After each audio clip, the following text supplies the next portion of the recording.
Jacob Carter had never been on this side of the city before. He sat alone in his dusty white Ford truck, engine running, parked at the edge of an unfamiliar neighborhood. His hands gripped the steering wheel tightly, knuckles white. The old GPS on his dashboard flickered. Arrived at your destination. But Jacob didn't move. A street stretched ahead of him, lined with modest homes, murals painted on brick walls, kids laughing somewhere in the distance. The people walking past his truck didn't glance twice, but Jacob's heart pounded, like he was entering a war zone.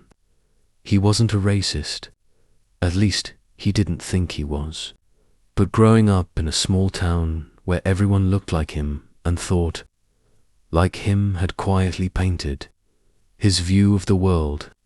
His neighbors whispered stories about this part of town, a mostly black neighborhood, filled with danger, drugs, and crime.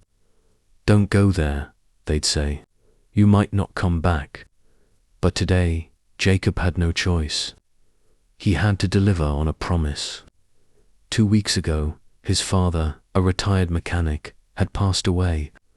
In his final days, his dad told him about an old friend named Clarence, a man he hadn't seen in 30 years. We served together in the army, he'd said. We saved each other's lives more than once. He lives in the city. Find him for me. Tell him thank you.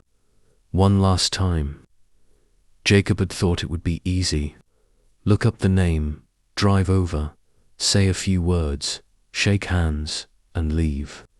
He was wrong. Now here he was, sitting in his truck outside of a place that looked more alive than dangerous. But everything in his body told him to turn around. The neighborhood didn't look scary, but it felt unfamiliar. That, somehow, made it worse. He took a deep breath, then another. Just go, he whispered to himself. He opened the door and stepped out. Instantly, he felt eyes on him. A group of older men sat on a porch 2 houses down, playing dominoes and talking. A woman walked by with groceries, slowing down just a little to glance at him. A young boy on a bike nearly swerved, staring curiously. Jacob nodded politely. "Hey," he said with a dry throat. Nobody said anything back, not at first. He reached into his back pocket, pulled out a crumpled piece of paper with Clarence's address. It was the blue house on the corner, just a short walk away. As he passed the domino-playing men, one of them, an older man with a deep voice and thick grey beard, called out, "You lost, son." Jacob froze. The man didn't sound aggressive, more amused than anything. But Jacob's nerves kicked in anyway. "No," Jacob said, forcing a smile. "I'm looking for someone. Clarence Booker. Lives at 127. The man stood up slowly, brushing his hands on his jeans. His face softened. "Clarence? You mean Big C?" Jacob blinked. "Maybe. He served in the army. Long time ago." The man nodded. "That's Big C, all right. Been living here longer than any of us. You a friend of his?" "My dad was," Jacob replied. "They served together." The man's face changed again from curiosity to something else. Respect. "You better come on then," the man said. "Clarence'll want to see you." Jacob followed him down the sidewalk, passing a few more curious glances. Nobody scowled at him. Nobody whispered. Nobody threatened him. It wasn't what he expected. They reached the blue house, neatly kept with potted plants on the porch. The man knocked on the door. After a moment, it creaked open, and there stood Clarence Booker, tall, proud, and older now, but with eyes sharp as ever. He looked at Jacob, confused for a second. Then Jacob said, softly, "My name's Jacob Carter. My father was Alan Carter." Clarence's face dropped. He stepped out of the doorway, his eyes suddenly wet. He didn't speak, he just pulled Jacob into a hug that knocked the wind out of him. Jacob had expected suspicion. He found something else entirely, and that was just the beginning. Jacob had planned to leave after 10 minutes, but he was still there 3 hours later. Clarence's home was warm, not just in temperature, but in the kind of way that settles deep into your bones. Family photos lined the walls. Military medals rested on a shelf beside framed letters. The smell of cornbread, fried chicken, and something sweet floated from the kitchen. Clarence poured sweet tea into 2 glasses and handed one to Jacob.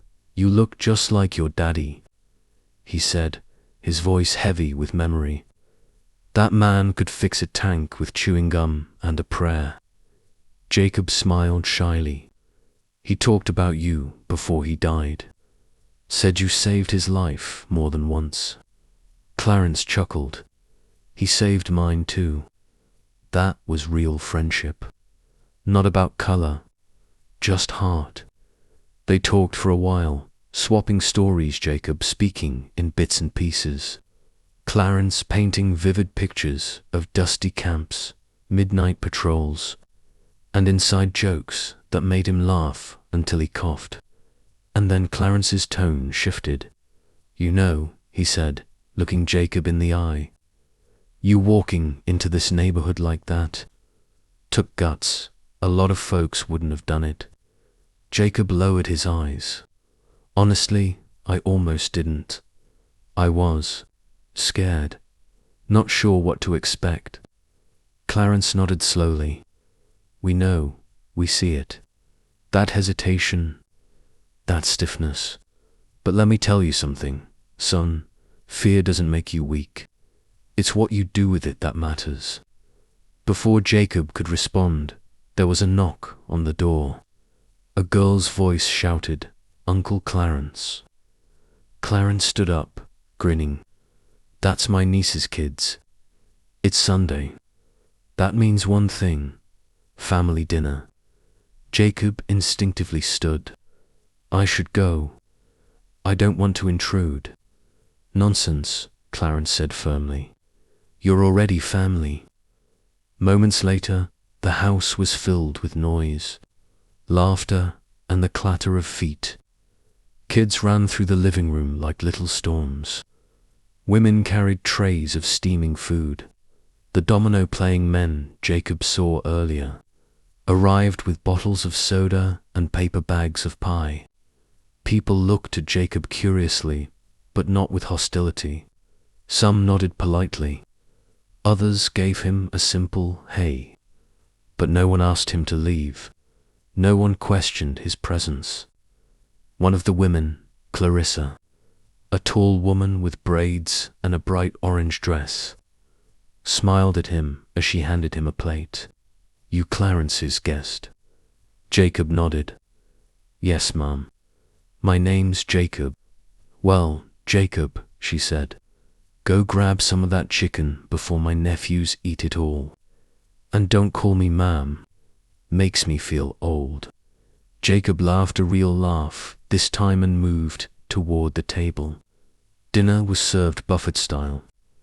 The food was rich and homemade, and everyone ate like it was the last meal on earth.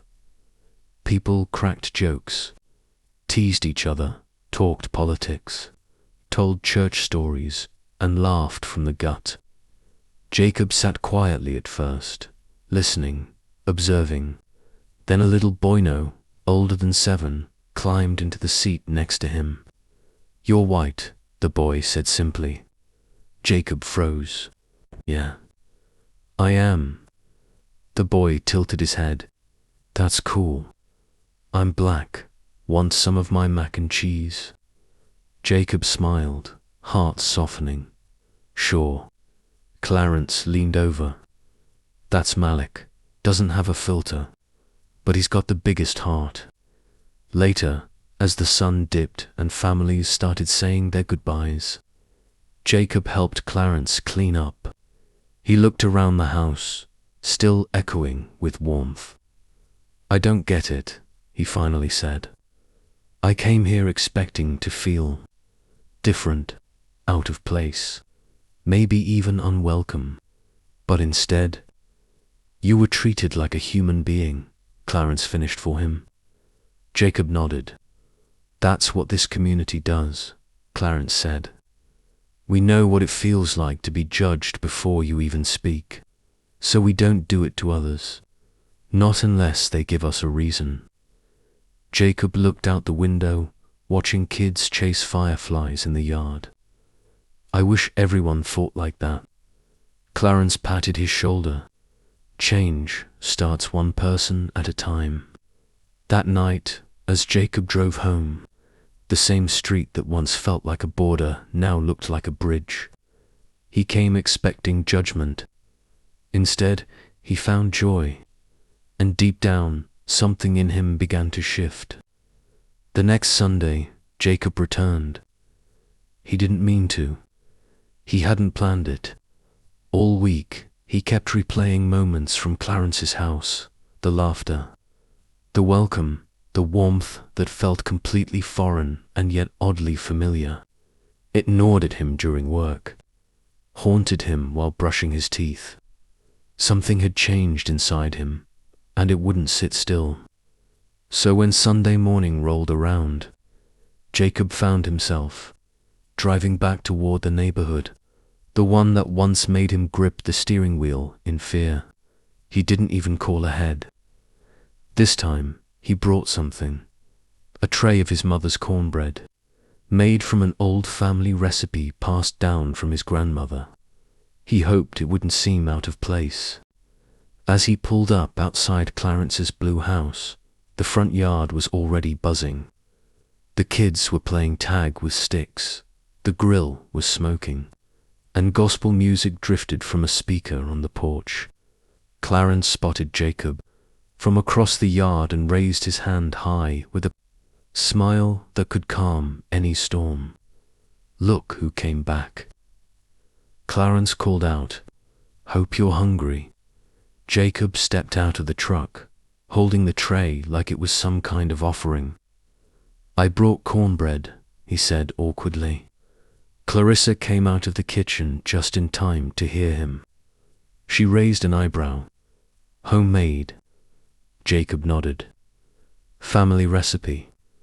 She took the tray like a judge weighing a case. "All right then.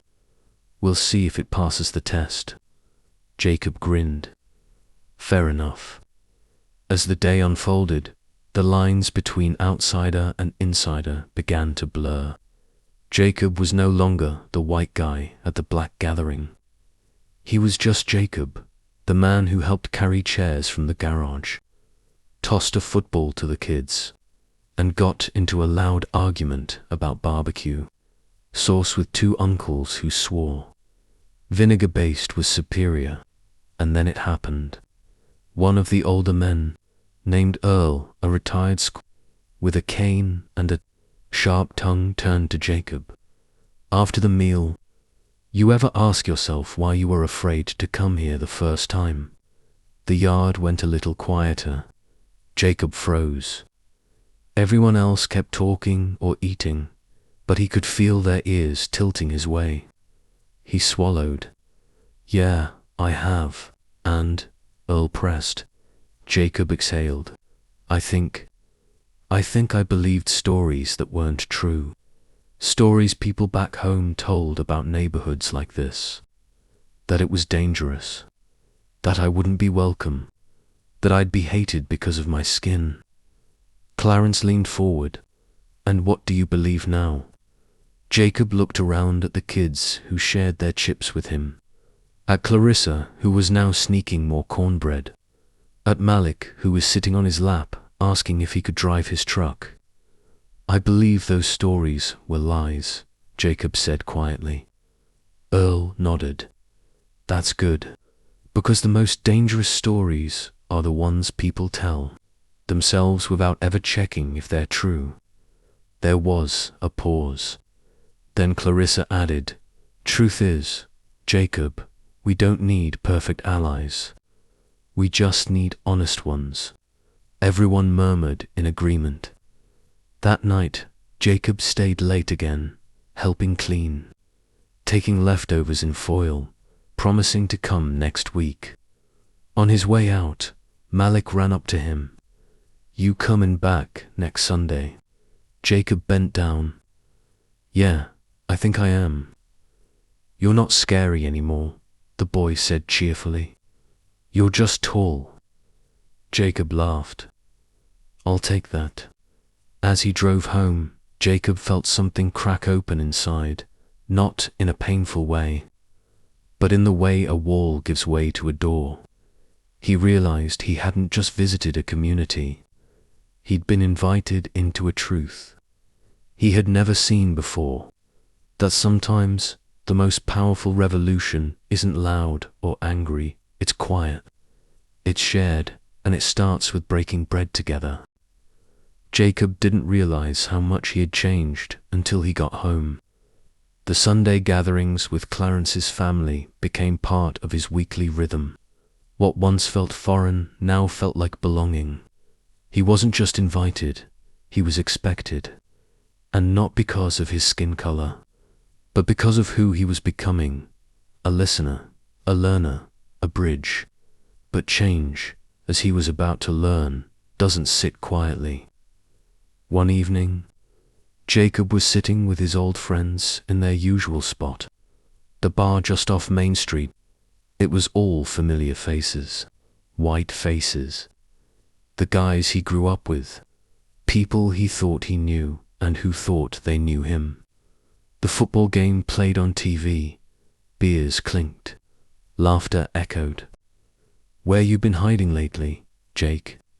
asked Mike, a long-time friend with a flannel shirt and the confidence of a man who'd never questioned his place in the world. "I've been spending Sundays over in Ridgeview," Jacob replied casually, sipping his drink. The table fell silent. "Ridgeview," another guy said. "You mean the black side?" Jacob nodded. "Yeah, visiting a friend of my dad's. It's been great. Honestly, some of the best people I've ever met." Mike raised an eyebrow. "You serious right now?" Jacob stared at him. "Yeah, why wouldn't I be?" "Well," Mike said with a scoff, "I mean, that's surprising. That place has always been rough. You don't feel out of place." "No," Jacob said. "I feel welcomed." A few men exchanged glances. Someone muttered something Jacob couldn't hear. He leaned forward. "Look, I used to think the same stuff, but it's just not true. They welcomed me with open arms. They treated me like family. No questions asked." Mike frowned. "They treat you like family because you're just one guy. They don't have to live with you next door. You think they'd still be friendly if a bunch of us moved in?" Jacob's chest tightened. "What are you trying to say?" Mike shrugged. "Just saying, there's always a reason people stay in their own corners." "Yeah," Jacob said firmly, "because people like us believe that nonsense." The table went quiet again. Jacob stood up. "I spent a few hours with people who've been judged their whole lives, and they still chose kindness. No walls, no hate. They didn't owe me anything, but they gave me everything. That takes more strength than I've ever seen sitting at this table." He left the bar, heart pounding, not with fear, but with resolve.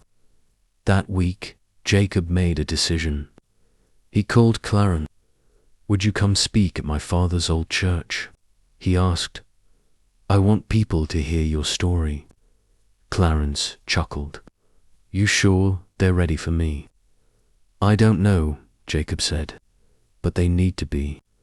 The church was mostly white, quiet, traditional, a place where the biggest risk people took was singing off-key. But that Sunday, Clarence stood at the pulpit. He spoke not with fire, but with truth. He shared stories of service, brotherhood, of sleeping in foxholes next to men who didn't look like him but bled like him. He told them about Alan Carter, Jacob's father, and the friendship that saved both their lives. He ended with a simple line: "Don't let someone's skin color blind you to their humanity. You might miss meeting your best friend." When he finished, the room was still. Then someone clapped. Then another.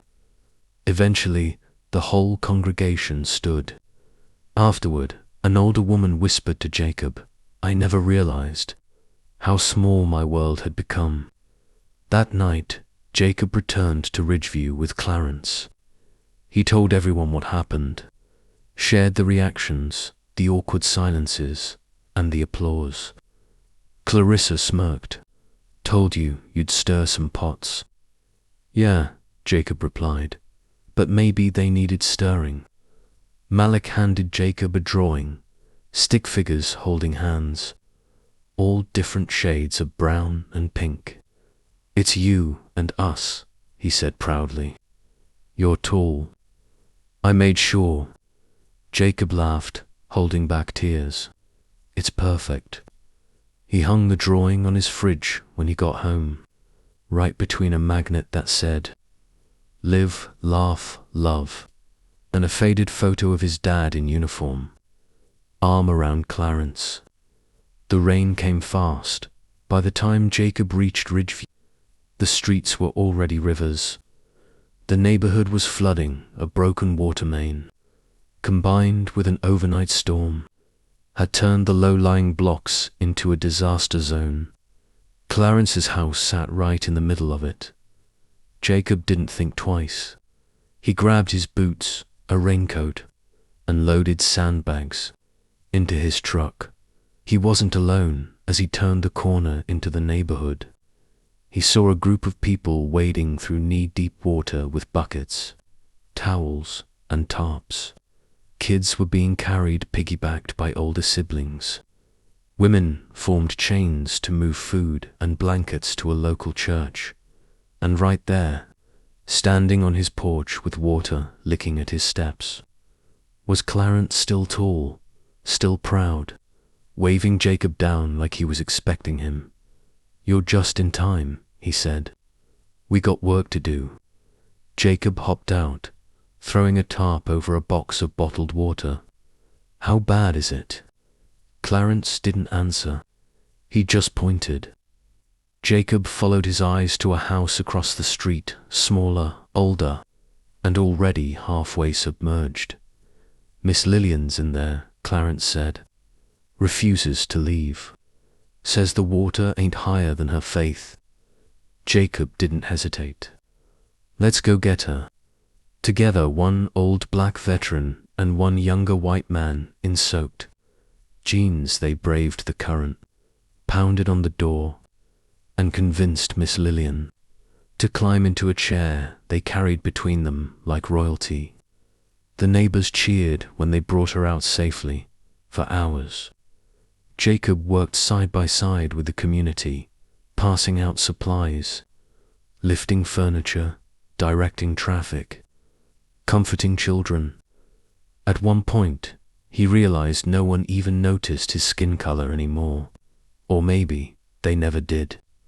Maybe that was something he had carried all along, not them. That evening, as the rain stopped and the power slowly returned, the neighborhood gathered at the small church on the hill, the only place dry enough to hold them all. The pastor, a kind-eyed woman named Reverend Janine, stood at the front and welcomed everyone. She didn't speak of loss. She spoke of togetherness. "Water washes away many things," she said, "but it also brings truth to the surface. Tonight, we saw who we really are. Not black or white, not rich or poor. Just people reaching for one another when it matters most. She paused.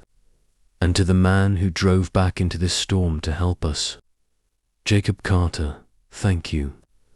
Jacob, seated in the back, flushed with surprise. Everyone turned. Applause rang out. Malik stood on his chair, clapping like it was a birthday party.